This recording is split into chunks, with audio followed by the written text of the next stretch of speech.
will address in all 50 states the issue of voter registration, that anyone who applied for any state services, whether it's driver's license or you name it, you automatically register to vote.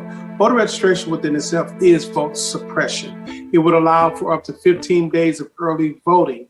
It would open up the opportunity for mail-in voting. It will create spaces where it's easier to vote. That's really important. In this democracy, we celebrate if over 60% of the population actually vote.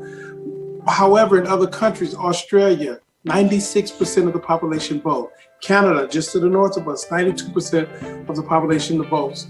Germany, 93% of the population vote. We don't have a true representative democracy when you have policymakers trying to pick their voters as opposed to voters picking their policymakers, and voters pick their policymakers when you open up access to voting. So it's really important for us to move this piece of legislation because it makes it easier for more people to vote so we can get to a place of representative democracy. Now, if you add that on top of the reauthorization of the Voting Rights Act, Section 5, which is so important, particularly to Southern jurisdictions. It was created out of the 1965 Voting Rights Act. It was a test that it would apply to jurisdictions, whether states in whole or jurisdictions within states, who've had a demonstrated history of seeking to suppress the Black vote.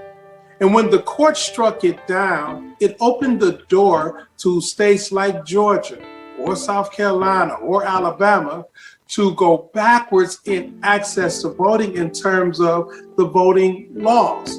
And so we are living in the reality of those laws being put in place, causing Stacey Abrams not to be named the next governor in 2018 because she won that election, but for the thievery that took place.